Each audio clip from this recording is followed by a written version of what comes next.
Hola, buenas noches. Hacemos una transmisión más de Facebook Live aquí en la página de Genaro Villamil para hacer un comentario político sobre los últimos acontecimientos que tienen que ver con la sucesión presidencial, con las redes de la sucesión, con la prensa. Les agradezco a los que se están a estas horas de la noche al pendiente, sumándose a Cuauhtémoc Guillén Canché, paisano, muchas gracias. A quienes están sumándose a través de la plataforma de Facebook Live, Ángel Enrique, muchas gracias. Y vamos a entrar en materia y antes de todo, también agradecer a los que nos están viendo desde Estados Unidos, desde Atlanta, a Pío Paz también, muchas gracias. El episodio más curioso o la nota de este día fue esta revelación de López Obrador, de Andrés Manuel López Obrador, en un evento con grupos inmobiliarios, donde dijo que le habían mandado a decir que el exsecretario de Finanzas de su gobierno, Gustavo Ponce, quien estuvo en los videoescándalos, fue presionado por el gobierno de Vicente Fox para que declarara en su contra. Revivió de una manera impresionante el episodio de los videoescándalos, pero quiero que escuchemos el audio de cómo se dijo esto y de cómo el propio Mario Villanueva, ex gobernador de Quintana Roo, preso en Almoloya junto con Gustavo Ponce, confirmó lo dicho. ¿Y qué significa esto? Aprovecho también para mandarles saludos a los que se han sumado, a quienes están escuchándonos desde Mérida, desde Saltillo y desde Guanajuato también. Muchas gracias. Escuchemos este fragmento del día de hoy. En contra mía.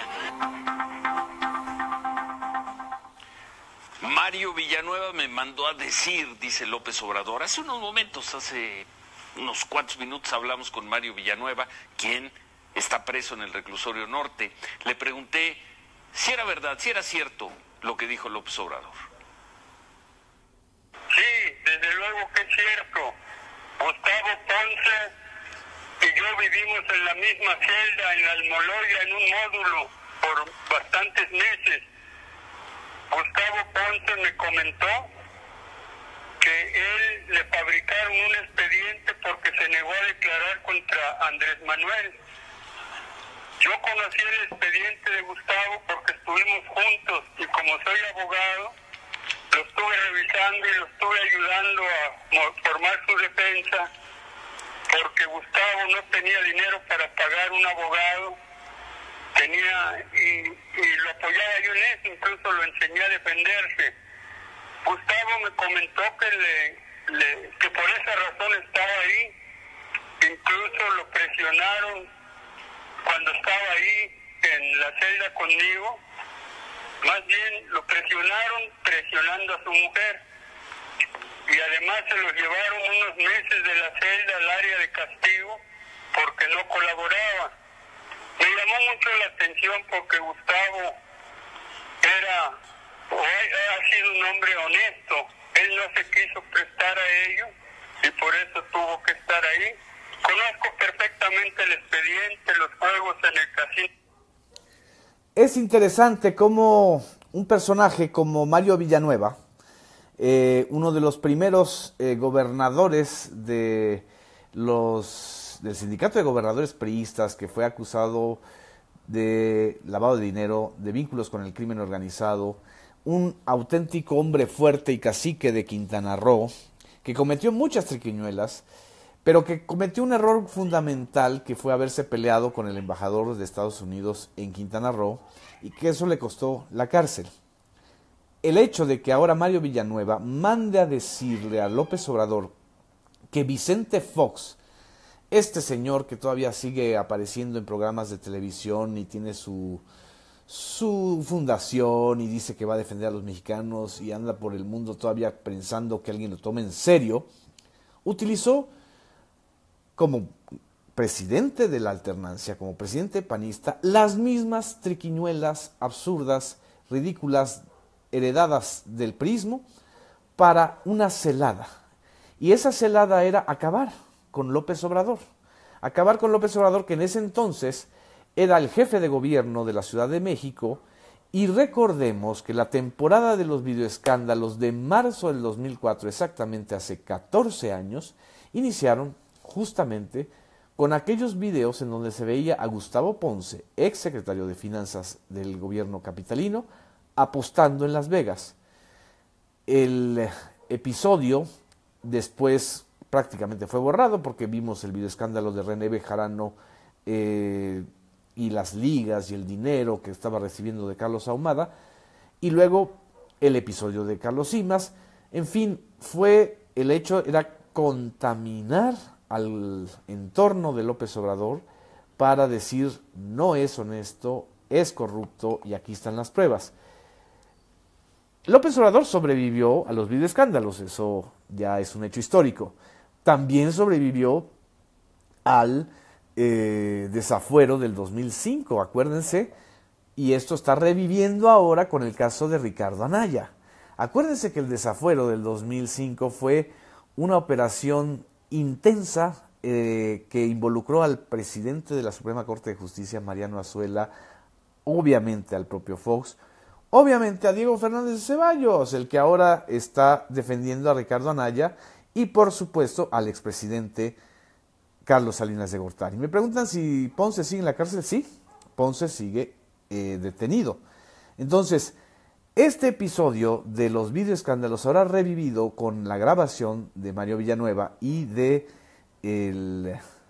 la confirmación de que Fox estuvo presionando e incluso castigó en la cárcel de alta seguridad a Gustavo Ponce por no colaborar, nos habla del modus operandi de las guerras políticas para eliminar a contendientes y que ahora no se den baños de pureza quienes participaron en aquellas maniobras sucias de la política y que ahora pues dicen que están defendiendo a Ricardo Anaya. Es el caso de Diego Fernández y el caso del entonces secretario de Gobernación de Vicente Fox, Santiago Krill, que acuérdense dijo que López Obrador tenía que defenderse como hombrecito. Aquí está pasando la patrulla, a ver si no nos detienen antes. Vicente Fox, pues obviamente como siempre niega todo, es un mentiroso contumaz, dijo que él no negocia con delincuentes, pero bueno, ya fue bastante exhibido el día de hoy Vicente Fox. Traigo a colación toda esta historia porque es también importante para hacer un balance de qué ha sucedido. Pues ya estamos a la primera semana de marzo, en el tercer mes de 2018, y ya han transcurrido pues 2 meses de este año, 2 meses, ya casi 2 meses y medio. En estas últimas 3 semanas ha sido intenso el golpeteo del gobierno de Enrique Peña Nieto en contra de Ricardo Anaya y del propio candidato priista José Antonio Meade en contra de Ricardo Anaya por este episodio del presunto lavado de dinero privado en la compra, en la transacción de compraventa y compra otra vez de una bodega en Querétaro por 54 millones de pesos. Los índices demoscópicos, y eso es interesante lo que ha sucedido con lo que se difundió el día de hoy por la empresa Parametría, señala que ninguno de los dos ha beneficiado, ni Anaya ni Meade. Los dos bajaron en las preferencias electorales entre enero y febrero, según Parametría. El más afectado fue Meade, bajó de 18 a 16%, y Anaya bajó un punto de 23 a 22%. Pero quien se consolida, digamos, todavía como puntero en el proceso electoral es López Obrador. Tampoco subió demasiado, subió de 34 a 35%, pero sí sostiene una ventaja de 2 dígitos. La que medio subió un poquito más fue Margarita Zavala, según Parametría, asciende de 7 a 10% de preferencias electorales, y ahí el bronco Jaime Rodríguez queda entre 2 y 5%.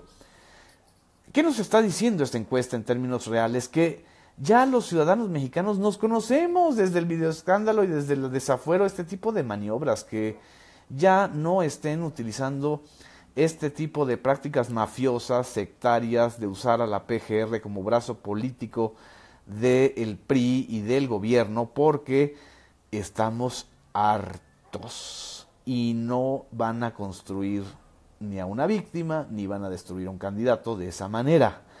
Ese es el punto fundamental que nos está diciendo esta encuesta. Y me pregunta que si tengo idea de cómo quieren eliminar a López Obrador. Bueno, lo han intentado eliminar pues así, con los videoescándalos, con el desafuero, con el peligro para México, la Guerra Sucia del 2006 y luego con esta constante señalamiento y señalización de que está vinculado a Venezuela y seguramente van a inventar algo con los rusos. Seguramente van a inventar que hay una cuenta de Rusia que le mandó millones de dólares a López Obrador. Es decir, van a hacer todo por seguir con la misma idea de que no sea el voto el que decida quién sea el presidente, sino las guerras de percepción, las guerras sucias mediáticas y las guerras judiciales, utilizando al poder de la PGR. Saludo a Mauricio, a Alejandrina Aldana, que nos están escuchando. Me dice Rosa María Baños de León, el PRI ya está en la lona. El PRI está en la lona por Peña Nieto. Que no se hagan idiotas. Es decir, el principal defecto que está viviendo la campaña de José Antonio Meade se llama Enrique Peña Nieto. Y mientras él no decida romper, establecer una agenda propia, diferente al presidente que está ahorita, aunque sean del mismo partido, lo mismo va a suceder, va a seguir cayendo. Entonces, no nos vengan con el cuento de que el único puro, el único que no está vinculado a la corrupción se llama José Antonio Meade, porque sí lo está. Formó parte de un gobierno que es considerado uno de los más corruptos en la historia reciente del país. Él fue secretario de Hacienda, secretario de Desarrollo Social y, por si fuera poco, canciller. Y el día de hoy, en un evento entre sectores inmobiliarios, desarrolladores inmobiliarios, los tres candidatos estuvieron en una especie de pasarela informal, cada quien dio sus razones y sus verdades. Ricardo Anaya, lo más sorprendente fue que ahora se está aventando contra Felipe Calderón, dice que va a investigar la estela de luz, esta estela que está aquí en la Avenida Reforma.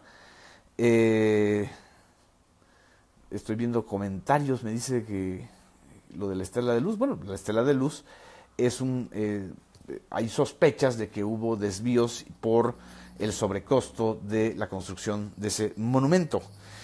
Y López Obrador lo que señaló fue, aparte de esta revelación del mensaje que le mandó a decir Mario Villanueva, y me pregunta que quién habló con Mario Villanueva, bueno, que el que lo entrevista vía telefónica es Ciro Gómez Leiva, y quien le manda el recado a López Obrador es Mario Villanueva. Es decir, no fue una comunicación entre Ponce y López Obrador. López Obrador habló del problema de la deuda interna que ha crecido muchísimo con el gobierno de Peña Nieto, que es un tema que no ha tocado el señor José Antonio Meade, que fue secretario de Hacienda y que también tuvo problemas con el Banco de México por este crecimiento de la deuda.